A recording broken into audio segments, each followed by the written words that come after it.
All right, you guys, happy Thursday, but also don't be too happy because Blake Lively's PR team has introduced a new term to the lexicon. It's called toxic positivity. They're using that now in the press to describe the real-life horror of what it's like to work for Justin Baldoni. I'm not kidding. He's apparently toxically positive. So lock him up, throw away the key. We're going to talk about that. Also, the media is catching up to our podcast, apparently. We told you guys over a week ago that Taylor Swift was definitely getting subpoenaed. Everybody ignored that. And now all of a sudden, they're reporting this as breaking news, as exclusive news. Okay, whatever. Plus, in case you missed it, I was able to join Theo Vaughn and Stephen A. Smith on their respective shows. And you know what? It's really great. I'm telling you, it feels like everyone is moving a bit more to the center. And it's a good thing for our country. But some people are having a different experience with these sorts of conversations. Some people believe it is, quote unquote, Satan that is on the march. We're going to discuss that coming from the Babylon Bee managing editor. All right, guys, let's jump right into it. Welcome back to Candace.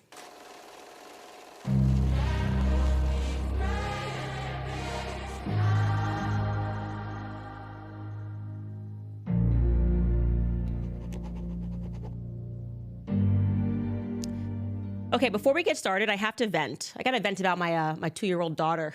Bless her heart, you guys. She is 2 and she has got an imagination, and that imagination is running. And sometimes it is running when me and her father are not there. Sometimes she slides up next to me and really sad, convincing face, and she'll say, you know, Mommy, the boys at school are not being very nice to me. And then I have to tell her that she doesn't go to school yet and she's home full time. And she has told us all sorts of things about her brother. She'll say her brother's sick, because her brother's completely fine. But yesterday, she took it a little bit further, okay? She went to ballet class and told the other 2-year-olds that her daddy was in prison. Okay, guys? I don't know how to deal with this. I don't know how to deal with how funny it is and to be able to try to tell her why she shouldn't say that. And I don't know where she's getting this stuff from. I presume from her older brother, who has an obsession with police officers in jail and prison. Anyways, you guys, I'm just looking for help here as a mom. Help me deal with this. And speaking of toddlers, Blake Lively's PR team has thought up their next attack on Justin Baldoni, and it's brilliant. It's exceptional. They are clearly spending top dollar, as we have learned, using their former CIA agents, that they've hired them, to convince the public that the real problem in this lawsuit with Justin Baldoni is actually the fact that he's too positive. I gotta tell you, after learning this, reading the articles, reading the deep dive, I am in fact prepared to switch teams. And so I want to show you it. Maybe you're going to feel the exact same way. Check out this headline in the New York Post. This is a real headline. Justin Baldoni accused of toxic positivity by former employees amid Blake Lively lawsuit. And here's a direct quote. It felt phony. Ooh. Oh, yeah. And that article is actually quoting from another article which was featured in the LA Times. They're the ones that did the real work, the CIA work, you know, to get to the bottom of this very apparent flaw in Justin Baldoni's character. And I got to agree, because, like, you know, when I watch his videos, I'm like, my cousin is way too positive. You know, it's toxic. And I never thought that this could be a term that could be used to dissuade the public against somebody. And here's a quotation from that article. It reads, but to some observers, his public gestures, such as filming himself giving clothing to a homeless man or asking employees to sign their emails with the phrase, so much love, it felt performative, aimed at self-branding as much as bringing about genuine change. One employee says, off record, quote, it was constant positivity all the time. I would say toxic positivity, end quote, said one former Wayfarer staffer. They continue, quote, I'm always a little bit dubious of people who advertise themselves as disruptors of the status quo or, quote unquote, good people. It felt phony. Now, obviously, because this journalist is working on this huge explosive piece about somebody being happy or putting on a happy face at work, they went out to Wayfair with these claims. And you could imagine this phone call. You come up like, hi, I'm a journalist from the LA Times, and we have some employees that are starting to speak about you off record, and they're telling us stuff about how you act at work. And we are hearing that your happiness feels phony. So what do you have to say to that? Here's what Wayfarer said. They said, quote, "There have never been any reported complaints regarding the workplace culture or any communicated issues regarding the platforms or its founders. If any guidance was ever provided to employees of how to conduct their written correspondence, it was to ensure that the activities of its employees remained professional and aligned with the ethos of the company. Wayfarer believes that joy and positivity are the essence of good work, and they stand by this statement," end quote. I don't know, guys. It's a hit piece of sorts, right? Like, imagine a world where you can report someone for being too nice. I don't know how the HR department is going to deal with these sorts of complaints. I don't know. I got out of my job of 2 years and I suffer from anxiety. I suffer from anxiety because I just think about how nice those employers were. They were so nice all the time, and it felt phony. Yeah, I want to be honest. I think 99% of people are phony at work.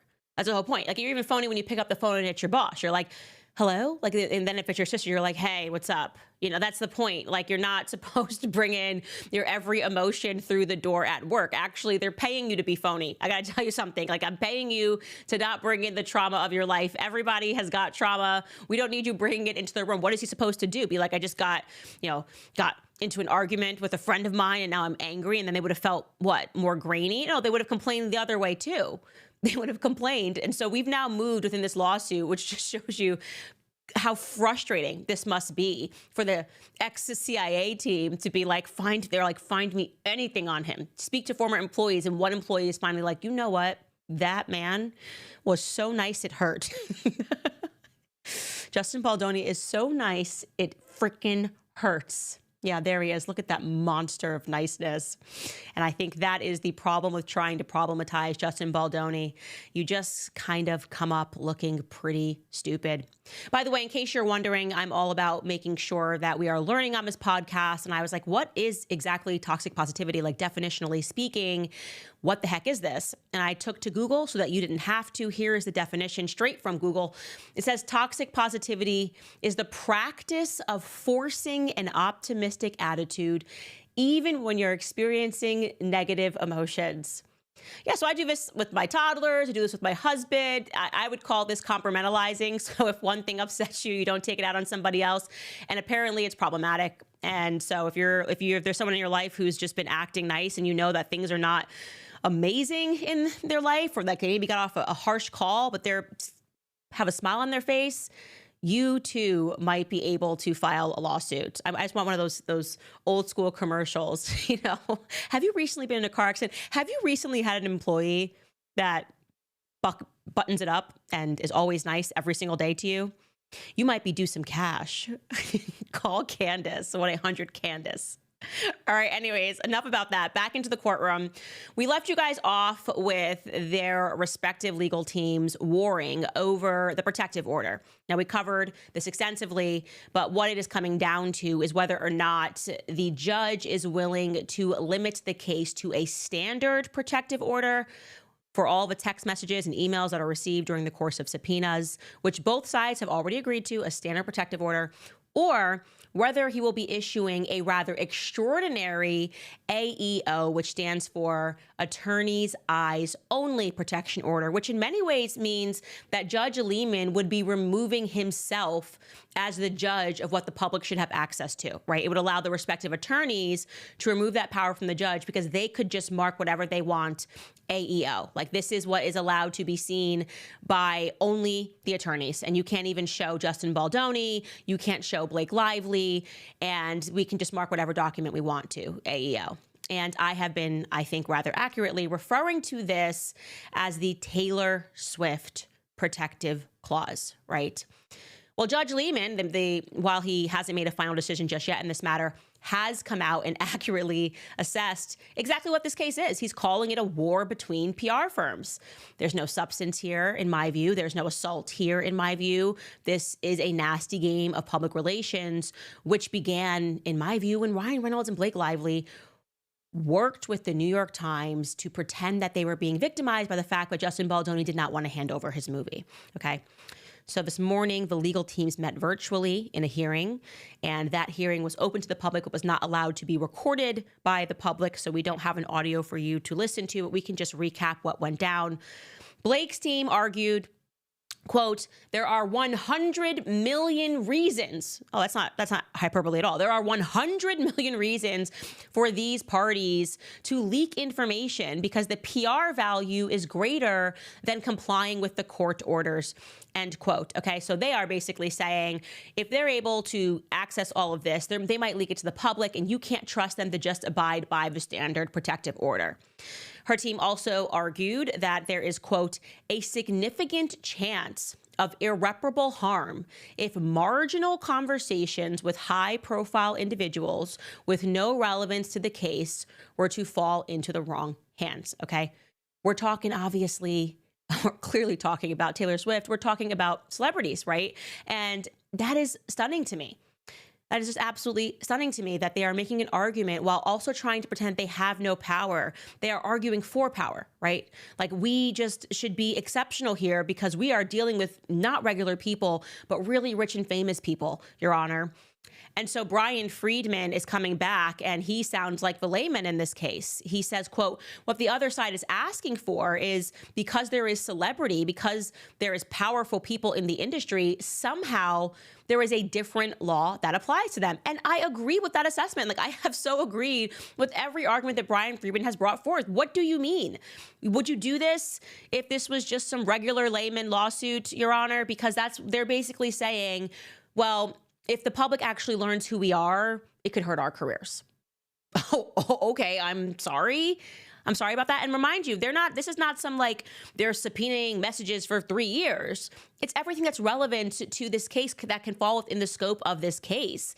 And Judge Lehman has looked at both of these sides. And by the way, in the background, you still have Leslie Sloan PR begging to be, that's Blake Lively's PR firm, begging to be let go of the case. I think actually they may have the worst messages of all because they're just like, please, Your Honor, we are women. We are women. Why are we here, Your Honor? I'm a girl. Please, we're ladies. This is not what ladies do. We don't do laws. I don't even know what they're doing. They're just so deranged. They're like I said, I have to assume everyone in this law firm is just extremely old, and they're just running this weird feminist playbook that's just like, we genuinely don't care about your sex. We want to get to the truth of this lawsuit.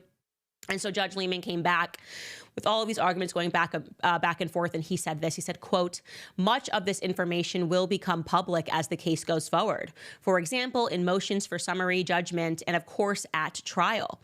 He said all of this near the end of the hearing. And then he said, quote, there is a public interest in how the courts are being used that the court has to respect. And that's interesting, is what he's basically saying is, this is already a very public lawsuit, and you can pay attention to what's happening. Obviously, he's seeing podcasters, TikTokers, the press that's following this, and he's recognizing how I behave has larger ramifications. People will think the court is corrupt if I, honor certain things that I wouldn't normally honor. And him just acknowledging that, I think, is quite honorable. Like saying, we just can't be corrupt. We're a court, and we have to do things and make sure that the court is actually respected. And in recent years, I would say the courts have lost a lot of respect for reasons that they've handled cases, which people have deemed to be exceptional. And so I think him expressing that is important. Anyways, the press in this matter, and I do want to say this, I am dying to know what is in these messages with Taylor Swift. Like, it's just crazy to me, the length that they are going through to protect these messages. Like, it is indicating that there is something way darker in my view. And again, I did this whole thread over the weekend where I was basically just opening up to you guys, or just like not even opening up, but like revealing to you guys a lot of the stuff in Hollywood. It's just not what it seems. And I know this, unfortunately, fortunately, I've been friends with a lot of people, a lot of power players in Hollywood. Like, for example, it is 1000% true that there are fake relationships and there are trade-ups. I spoke about this on my Instagram, which is to say there are people who date other people because they want to hide the fact that they're gay. That 1000% happens. These beard relationships that are set up by agencies. And it's not because they don't think Hollywood is LGBTQ friendly. If you're a part of my book club, we're going to get to the next book that we read is Hollywood Babylon, which is about the founding of Hollywood. It was always extraordinarily gay, lesbian, lavender couples, gay men marrying lesbian women so that they could hide that they were gay or that they were lesbians as they began to impact culture. It's a fascinating book that's written by Kenneth Anger. We'll get there. But the reasons why they hide those relationships today is not because they're fearful of coming out of the closet. This is not the 1970s, but it's because they're fearful of how it will impact their career, which is to say that if you're a playing a manly man, right, in some capacity, they need to convince you that that portrayal is real, right? And if you knew that actually, wait a second, this guy's actually quite camp and he's married to another man, that role wouldn't sell for you. Like when you're in a theater, you want to be convinced by the character. Like, for example, I don't know, Bradley Cooper was like the most convincing alcoholic ever when I saw him in that movie with Lady Gaga, which is A Star is Born. And if you know too much about somebody's personal life, or if it changes things, like if I knew like Bradley Cooper was actually, married to a man and actually quite camp, maybe I would be like, I don't really know if I buy this role of him and Lady Gaga together. So that's kind of the reason why they put together these lavender relationships, or there's a trade up. So you have someone like, Ari Emanuel at WME. He's got a client that's new on his roster that needs a public relationship to kind of lift him up, and which will allow him to get many more sponsorships. So that's just like an asset that he's trying to build, so that he can sell it at a higher price, which is just business. And then he's got someone who's got superstar power like Taylor Swift, who is maybe willing to do that relationship because I don't know, there's like another album coming out and people want to listen to it more. So it's those sorts of trades that are made. And I was bringing it up on my Instagram over the weekend because like a lot of you guys were emailing me about Jake Gyllenhaal, and it's a well-known thing, like what was the falling out between Ryan and Jake? And it's a well-known thing in Hollywood that it was like a relationship ended between the two of them. There was nothing else beyond that. There's a lot of bi people in Hollywood. I don't know what his true sexuality is, but it's interesting because I'm wondering if in this severity of this rush to protect Taylor Swift's messages and Blake Lively's messages, there could be something about relationship dynamics that they're fearful of the public finding out, which would actually deliver a very significant blow. Don't forget, allegedly, she's supposed to be with Joe Alwyn. That relationship ends. She's with Blake Lively. Maybe we're going to find something out about the nature of Blake Lively and Ryan Reynolds' relationship, or Blake Lively and Taylor Swift's relationship. What is the real nature of Taylor Swift? Nobody really knows because she is a brand. She used to date Jake Gyllenhaal. And what is this? No one really knows what the nature is. What if you found out that everything between her and Travis Kelce was fake? How would that edit the way that you believe or the way that you deal with Taylor Swift? Like if you found out and she's just like in a message like, hey, WME is I'm going to make me date this guy Taylor Swift, this guy Travis Kelce. Like, do you want to go to these games or whatever? Actually, he's dating another guy. But I'm just saying this is like a scenario that could run. How would the public react to that? That is what I think is actually at risk here. There's something big, very, very big in this message, which is why they're asking for this extraordinary protection. Anyways, the press has been essentially behind us on all of these developments. They're acting like the girl from Mean Girls. You remember Karen Smith? Here she is. Hi, this is Karen Smith. It's 68 degrees, and there's a 30% chance that it's already raining. Yeah. That's what it feels like if you listen to my podcast and then you read the press, because we've been covering this stuff. We've given you guys all of the players. We've been telling you guys exactly what it is that's going on. And then the press is like, oh my gosh, exclusive 1 week later, Taylor Swift is being subpoenaed. That's what Daily Mail is reporting. Look at this. They're actually putting exclusive, sensational new twist as Taylor Swift will be subpoenaed in Blake Lively, Justin Baldy legal battle, and faces being questioned under oath, an insider reveals. Yeah, that's a podcast 10 days ago. Am I the insider? I don't know. And yes, they are acknowledging that she is going to be questioned under oath as a part of the saga, and that a source close to the situation confirms a group of potential witnesses, which include depositions that are coming to give evidence, and the potential witnesses are understood to be Taylor Swift, and It Ends With Us co-stars Jenny Slate and Isabella Ferrer. So, and the staff at the talent agency WME, which represents Lively and executives at Sony. Exclusive. Again, if you watch this podcast, you will have those exclusive reportings a lot earlier. Anyways, to wrap this up, I want to tell you what my prediction is. My prediction is that if Judge Lehman comes back and says no to the request for attorneys' eyes only, then this is going to move the case to settlement. Currently, there have been no settlement talks because both sides are saying that it's premature. And technically, it is premature because if you have a judge that's willing to let you just write AEO on everything, why not go to trial? There's no risk.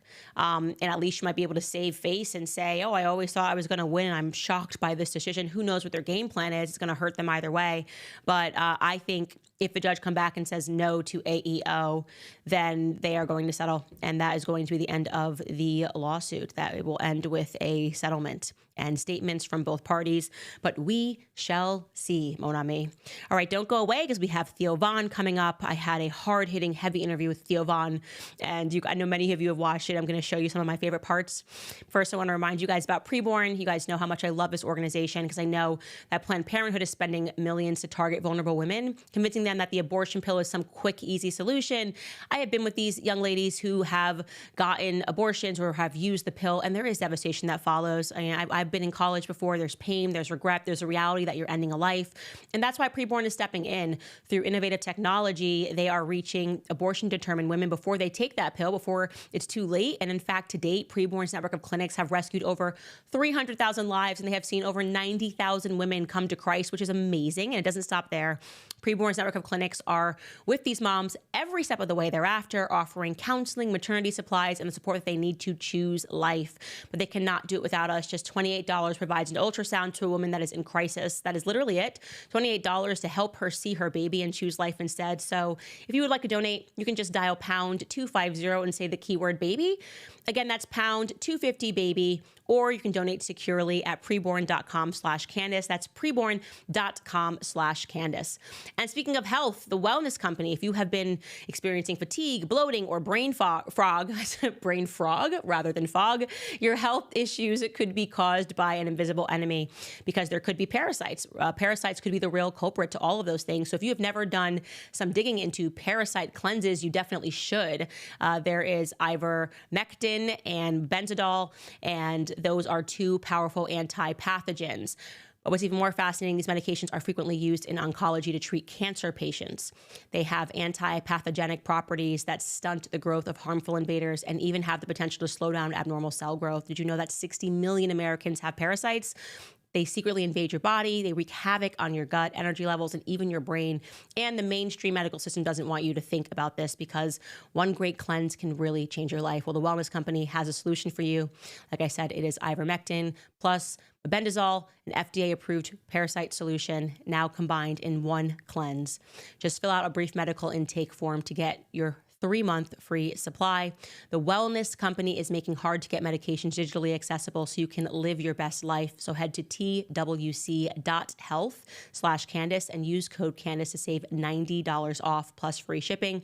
Cleanse your body today at twc.health/Candace and use code Candace.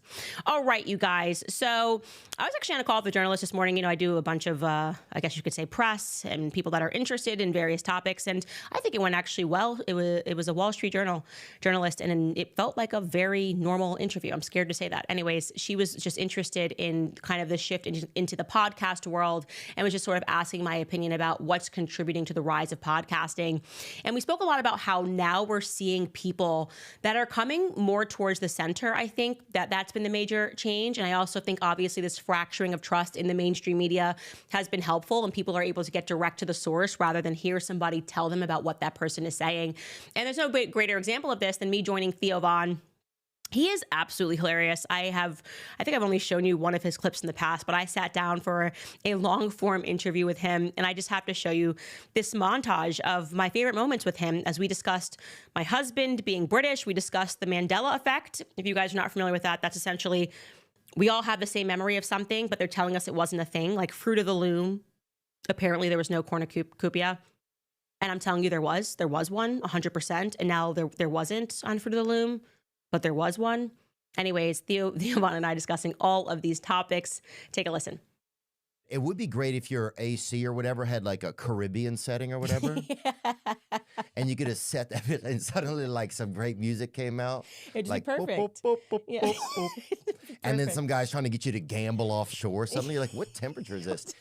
I think all British people are always just writing war letters and stuff. That's how I kind of always envision them. They're always just looking out the window and writing about the war to each other. That's what my husband does all day. Of course, yeah. And then even Paddington Bear, their bear has a coat. He's not even, like, our bears are naked. You know what I'm saying? Like, I'm not saying that that's the way to do it, but if you bring up an American teddy bear real quick.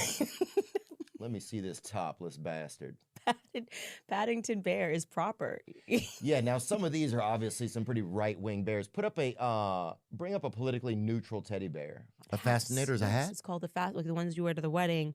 Those are called fascinators, not hats, and there is a difference. Bring it up. A fascinator. Yeah. And he's not, I want to see him spell it too, because that's even. He sounds like a gay superhero, kind of. That's how I feel.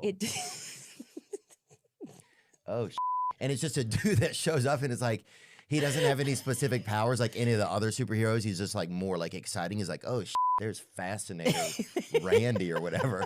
Pikachu. Okay. Describe his tail. Pikachu short, let me think of him. Yeah. Oh, God, he's nasty. He had short little tail. That lady scoffed at me when I fell out of that chair at the inauguration. She's like, oh. Like I was a fart that had come out of her. Oh, look at this gross. This thing from steerage that climbed up here somehow. This thing that would never get in a lifeboat on the Titanic. You know, that kind of.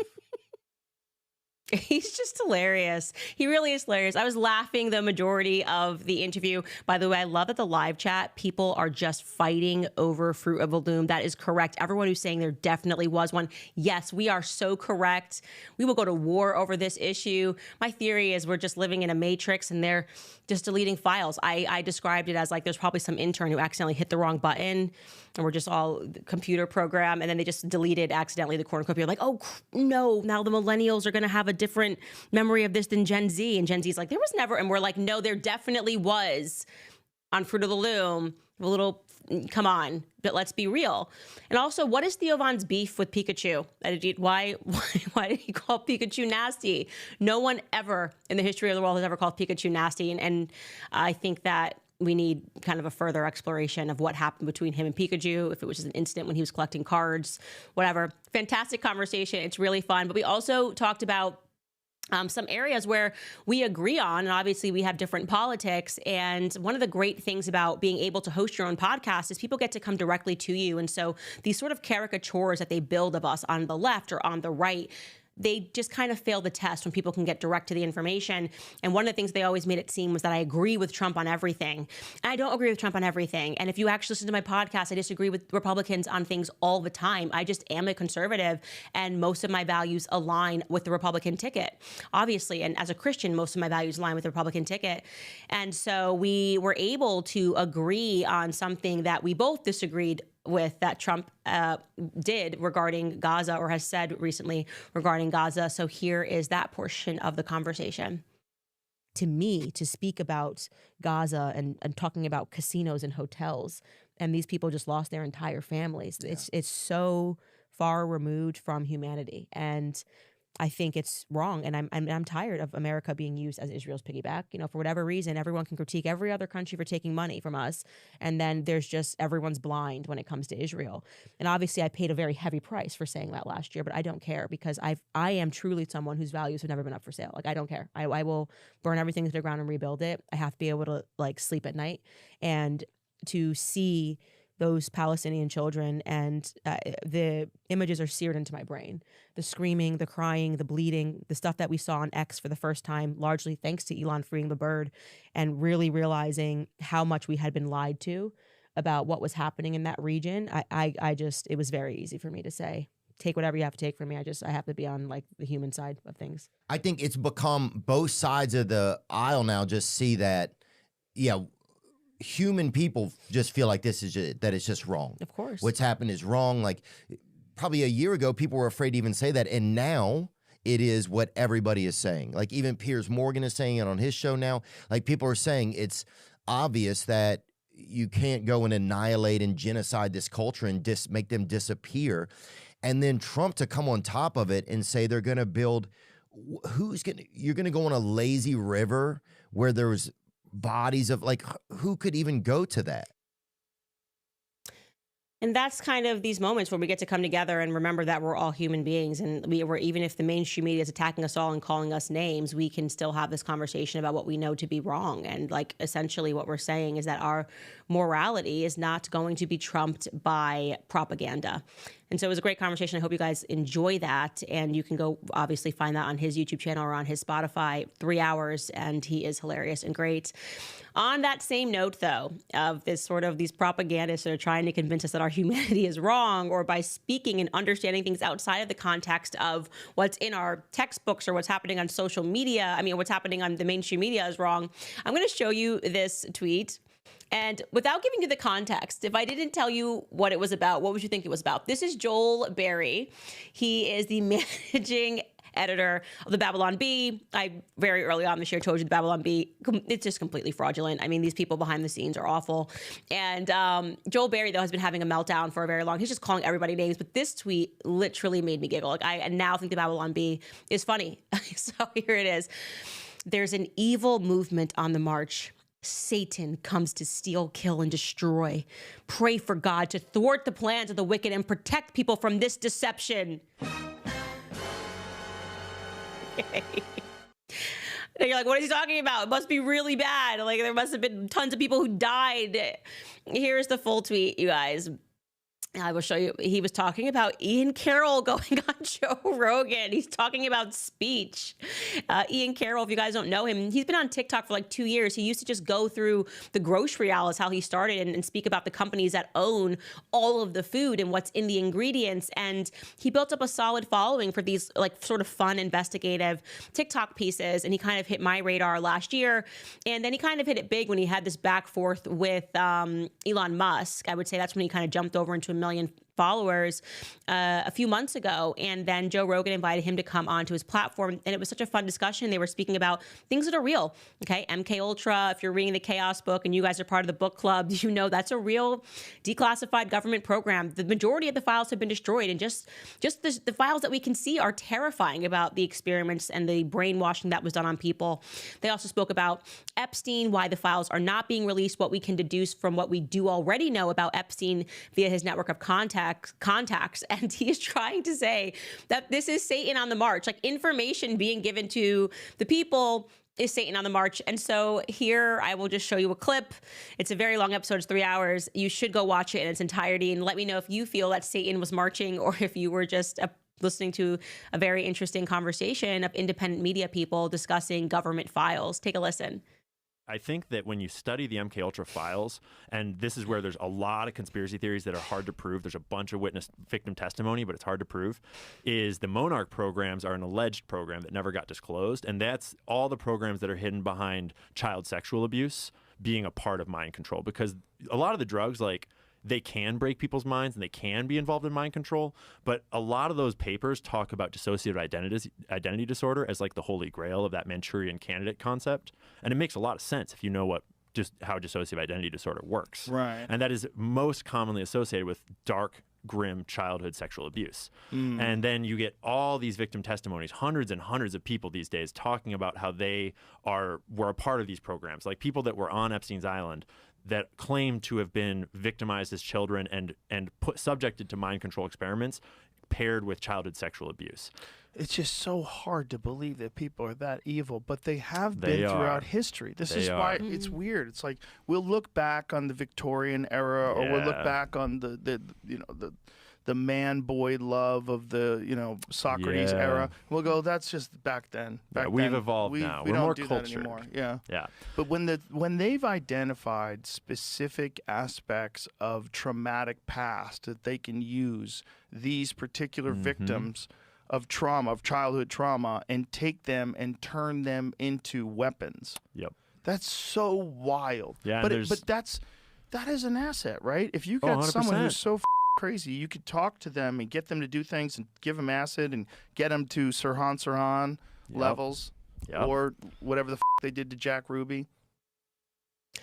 So this is Satan on the march, us learning about the things that our governments have been up to. And I think this is the perfect opportunity to tell you guys, listening to that, obviously, for those of you that got very invested in the Becoming Brigitte series, everything he is describing in terms of childhood abuse and the idea that you could turn somebody into a weapon. These are all the concepts that came up in our Becoming Brigitte series as we went through just the media completely lying to you about everything as it pertains to Brigitte Macron and Emmanuel Macron. And on the back of this is insane. I learned that Emmanuel Macron has hired a crisis PR firm in the United States. And this crisis PR firm has connections at TikTok. In one day, all 4 of the Becoming Brigitte clips that we cut on TikTok were hit with strikes, and my account is now facing a ban. Okay, this all happened last week. It's been insane. And we are dealing with this. And I think the best answer to this would be for people to go watch the series, to watch every series that we do. But it is difficult for me to put into words how utterly deranged and psychopathic it is that this man is trying to move through the United States court systems to shut down speech, and has now hired a crisis PR firm to try to deal with TikTokers to be banned for discussing the truth about the person that he married. Okay. He was never going to bring this court case into the public, into Tennessee. I have dared him many times to do this because I told no lies. Okay. I told no lies throughout that series. So his best solution is to hit content makers on TikTok and to try to get us banned for speech. This is, I hope, for everybody on both sides of the political aisle, an understanding for you of why speech is so important, because they can get you fired up and they can get you to hate one person, whether that's Trump, whether that's Biden, whether that's Kamala. But at the very moment that anybody who's purporting to be on the left or the right, Joel Berry, the Babylon Bee, we're conservatives. No, you're not, okay? You guys are calling for speech laws right now. You're pretending that Satan is involved. If people freely speak about the corruption of our governments, if people like me and Theo Von sit down and speak about the corruption that we see overseas, you're panicking, you're freaking out. These people are the greatest threat to our freedoms, because it means that they believe that we should only trust the experts. And what happens when we learn that the experts are corrupt? What happens when we learn that the experts are perverts? What happens when we learn that the experts are actually corrupted and taking money and doing deals to enslave the rest of us, to enslave the rest of humanity, globalist deals? For those of you who watch the Becoming Brigitte series, it's terrifying how power can exist at the very top and they can go after journalists. We can't have that happen in America. So a threat to the speech of Ian Carroll, Joe Rogan, Theo Von, Candace, give me a person on the left who's being taken down for saying something, even if I don't like them.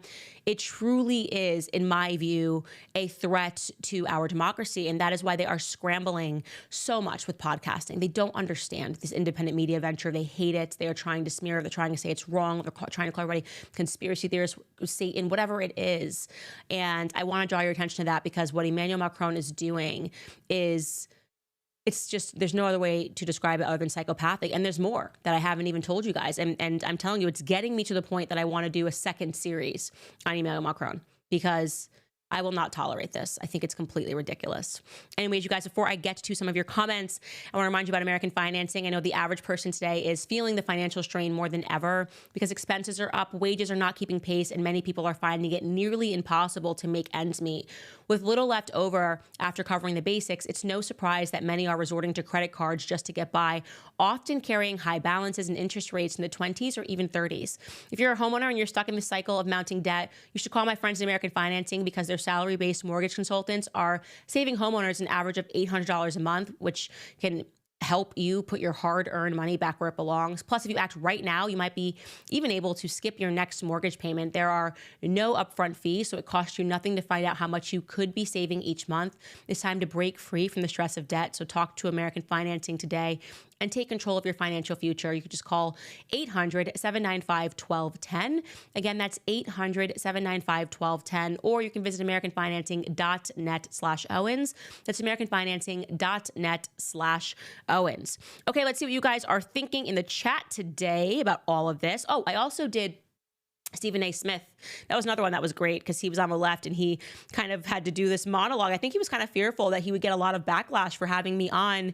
And it was actually, I checked the comments, it was the opposite. People were kind of refreshed by it. So things are cracking in the right direction. But if you want to check out the Stephen A. Smith podcast, you can also find that available on YouTube and I think on Spotify or wherever it is that you listen.